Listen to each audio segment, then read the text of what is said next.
انگلیاں اٹھتی نظر آئی ہوگی. اس لیے نہیں کہ انہوں نے کوئی غلط کام کیا ہے، اس لیے کہ انہوں نے ارب پتی لوگوں کو چھیڑا ہے. وہ ارب پتی لوگ جو اپنی مرضی کے جج لگواتے تھے، جو اپنی مرضی کے کیسز لگواتے تھے. تو اب اگر ان کی باری آ گئی ہے تو ہم تو عدالتوں میں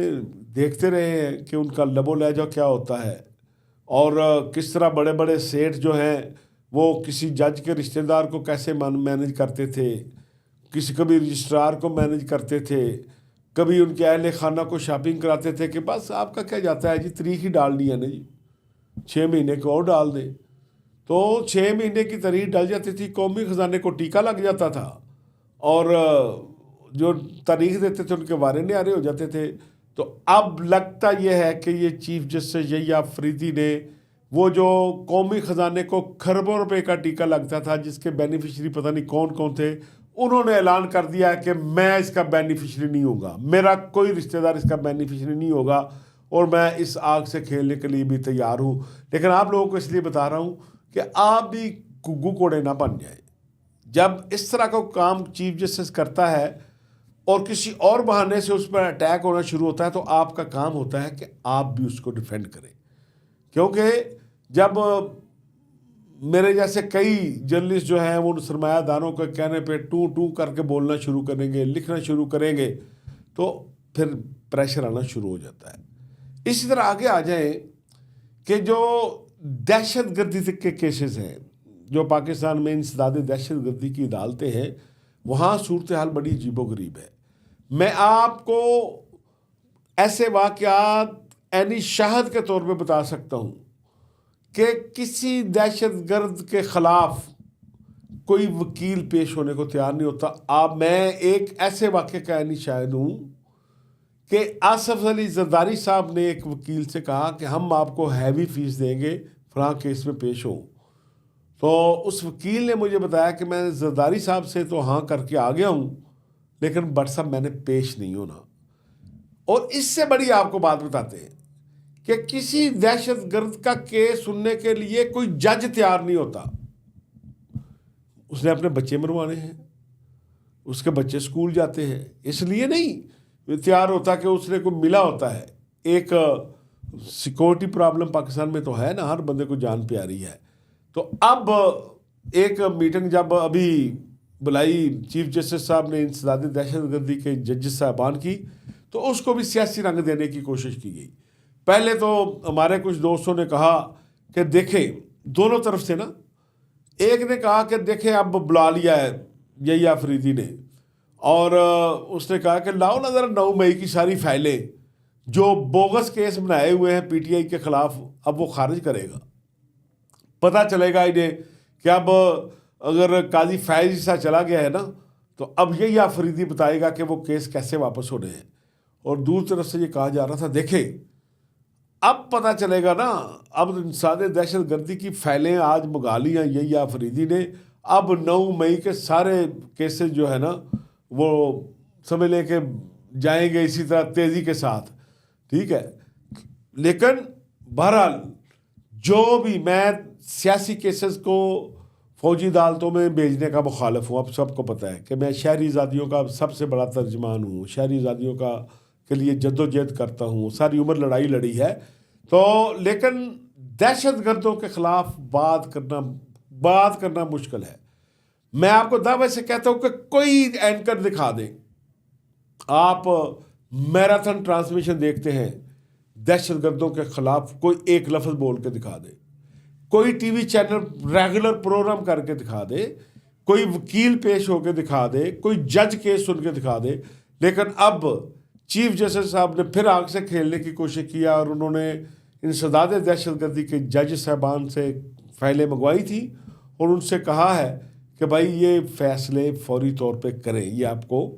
کرنا ہوں گے. تو اس لیے میں نے جیسے آپ کو بتایا کہ بھائی چیف جسٹس صاحب آگ سے کھیلنے ہیں. اب اس سے کیا آگے آ جائیں، چیف جسٹس صاحب نے نا ہمارے ساتھ بھی کھیلنا شروع کر دیا ہے کہ ایک سپریم کورٹ تھی جس میں ہر آدمی کا ایک سورس بنا ہوا تھا، اندر میٹنگ ہوتی تھی، میٹنگ کے دوران مختلف ججز صاحبان کوئی میسج کر رہا ہوتا تھا، کوئی کسی سورس کو انفارمیشن دے رہا ہوتا تھا، کچھ ڈس انفارمیشن دے رہا ہوتا تھا، کچھ اپنے بعض اوقات برادران یوسف کی طرح بھی بیٹھتے تھے نا، کچھ اپنے مخالف ججز صاحبان کی کردار کشی کے حوالے سے جو اندر باتیں ہوتی تھیں وہ بھیج رہا ہوتا تھا۔ آپ کو پتہ ہے کہ میٹنگ میں تو کوئی جرنلسٹ نہیں جاتا تھا، لیکن ساری کہانی شام تک باہر آ جاتی تھی۔ اب چیف جسٹس صاحبان نے جو ہمارا سورس بند کیا ہے نا، تو ہمارے ساتھی بھی ٹکریں گے چیف جسٹس صاحب کو، بھائی یہ کیا طریقہ کار ہے؟ آپ اتنی میٹنگیں کر رہے ہو اور میٹنگ کی ایک پریس ریلیز آتی ہے، اس کے علاوہ کوئی بندہ جو ہے کسی کو ٹیلی فون پہ بتانے کی ضرورت نہیں کر رہا، حالانکہ وہ بھی جج صاحبان ہیں، پہلے بھی بتاتے تھے۔ کوئی کسی کو میسج نہیں کر رہا، کوئی اندر کی صورتحال نہیں بتا رہا، تو اس لیے بھائی جان چیف جسٹس صاحب اب ہمارے ساتھ بھی کھیل رہے ہیں، اور ہماری تو دار روٹی اسی سے ہے نا جرنلسٹوں کی، کہ بھائی ہمیں کوئی سورس خبر بتائے گا، ہم بتائیں گے، آپ واہ واہ واہ کریں گے اور میرا کام چل جائے گا۔ تو اس لیے میرے ریزے کے پیچھے اگر یہ آفریدی صاحب پڑے ہیں تو میں بھی تو جوابی کارروائی کروں گا۔ تو اس لیے جو میں نے کہا تھا کہ چیف جسٹس صاحب نے جو ہے وہ آگ سے کھیلنا شروع کر دیا، وہ مشکل فیصلے کرنے شروع کر دیے ہیں جو مشکل تھے۔ اس لیے اس طرح آپ نے دیکھا ہوگا کہ جوڈیشل کونسل کا جو اجلاس ہوا، پریس ریلیز کے علاوہ ہم سارا دن کبھی ایک سورس کا منہ تک رہے ہیں، کبھی دوسرے کا تک رہے ہیں۔ ہمارے وہ رپورٹر جو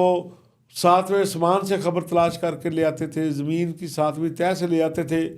وہ بھی شام کو بس میری طرح تبصروں پہ گزارا کر رہے ہیں کہ مثلاً آج جو سب سے بڑی خبر ہے جوڈیشل کونسل کی کہ 10 ججز کے خلاف جو ہے وہ ریفرنس دائر تھے، اور یہاں آپ کو پتہ ہے کہ ہر بندے کا اپنا اینگل ہے۔ ایک جرنلسٹوں کا گروپ اور تبصرہ نگاروں کا گروپ یہ کہہ رہا تھا کہ دیکھیں جی آج پتہ چل جائے گا کہ ایک جج کے خلاف جو ہے وہ جعلی ڈگری کا کیس ہے، آج اس کو تو فارغ سمجھیں۔ دوسرا کہہ رہا تھا کہ جسٹس امین الدین کو فارغ سمجھیں گے، دیکھیں وہ اب کیسے جا کے اس آئینی بینچ میں بیٹھیں گے۔ اور اسی طرح 6 ججوں کی شکایت تھی، اب کہا جا رہا تھا اب دیکھیں آج کون کون کس چیز کو نوٹس جاتے ہیں۔ لیکن صرف ایک خبر آئی ہے کہ 10 ججز کے خلاف جو ریفرنس تھے ان پر غور کیا گیا، اور کوئی جو ہے وہ ثبوت نہ ملنے کی بنیاد پر جو ہے وہ سمجھ لیں کہ فائل کر دیے گئے، یعنی داخل دفتر کر دیے گئے ہیں، یعنی ریجیکٹ کر دیے گئے ہیں۔ اور یہ بھی فیصلہ کیا گیا کہ اب ہر مہینے جو ہے وہ جوڈیشل کونسل کی میٹنگ ہوا کرے گی۔ اس لیے اب ایک تو ہمیں خبر نہیں مل رہی، دوسرا جو لیفٹ رائٹ دونوں جرنلسٹوں کے 2 گروپ ہیں سپریم کورٹ میں، ٹھیک ہے، اب دونوں گروپوں کی کوئی خبر درست ثابت نہیں ہو رہی کہ پروگرام سے پہلے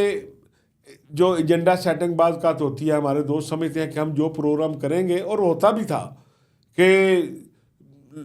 چیف جسٹس صاحبان ٹکر پڑھ کر جو ہے وہ بینچ بنا دیتے تھے، چیف جسٹس صاحبان جو ہے وہ مختلف پروگرام سن کر اس کے مطابق کیس لگا دیتے تھے۔ لیکن یہی آفریدی نے تو لگتا ہے کہ آنکھیں بند کی ہوئی ہیں، نہ وہ ٹی وی دیکھتا ہے، نہ سوشل میڈیا دیکھتا ہے، کسی چیز کا انفلوئنس لے نہیں رہا، کو صرف اس پر ہو ہی نہیں رہا کہ لاکھوں ملین ایک پروگرام دیکھتے ہیں، اور کہا جاتا ہے کہ آج پتہ چلے گا کہ چیف جسٹس جو ہے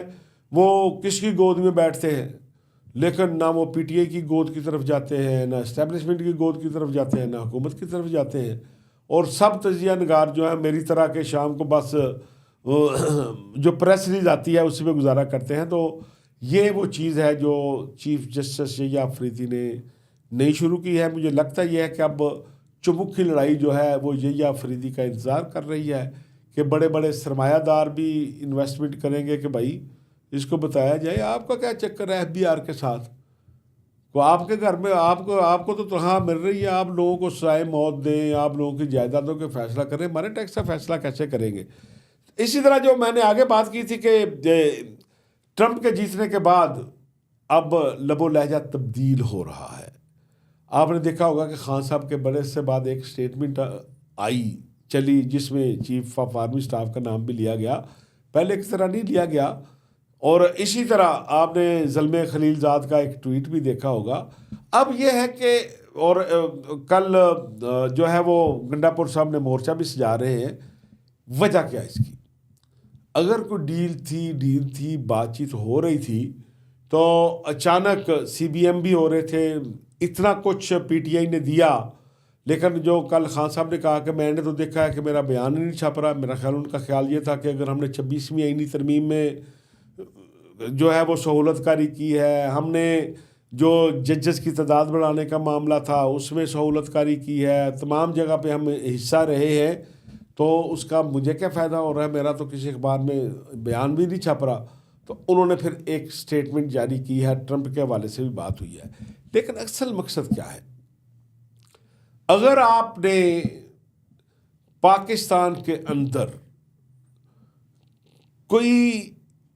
اوورسیز کی حمایت حاصل کرنی ہے, میں اوورسیز پاکستانی کو بات نہیں کرتا ہوں, جو دوسرے ممالک کی حمایت حاصل کرنی ہے, بڑی طاقتوں کی حمایت حاصل کرنی ہے, تو آپ کو پتہ ہے کہ پاکستان کے متعلق وہ جو ممالک جو اسے ڈیپ سٹیٹ قرار دے چکے, جو اسے پاکستان کی فوج کو روگ آرمی قرار دے چکے ہیں,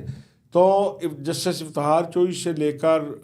اب تک جب ہم کسی بڑے ملک کے سفارتکار کے ساتھ بیٹھتے ہیں تو پوچھتے ہیں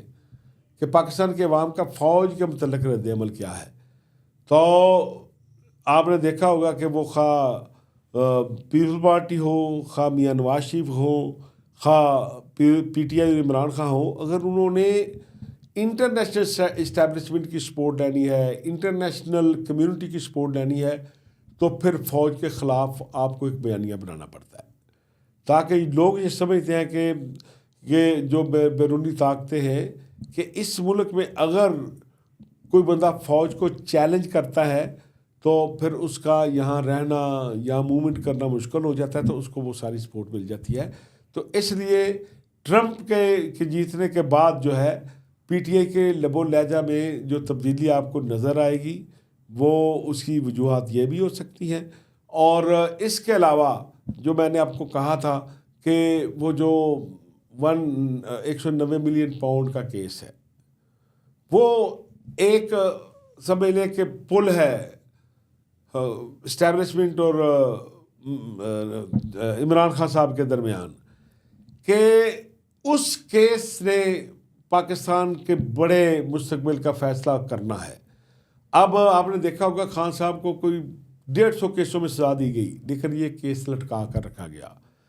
کبھی ہائی کورٹ میں کبھی ادھر, اور خان صاحب کو بھی پتا ہے کہ یہ واحد کیس ہے, اگر اس کا فیصلہ آیا تو ان کی ریپوٹیشن پر اثر انداز ہو سکتا ہے. دوستو, یہ تھی آج شہر باغ کی خبریں جو ہم نے آپ سے شیئر کی. ہمیں آپ کے فیڈ بیک کا انتظار رہے گا. پروگرام کو سبسکرائب بھی کریں, ہمیں فیڈ بیک بھی دیں اور آپ اجازت بھی دیں. اللہ حافظ.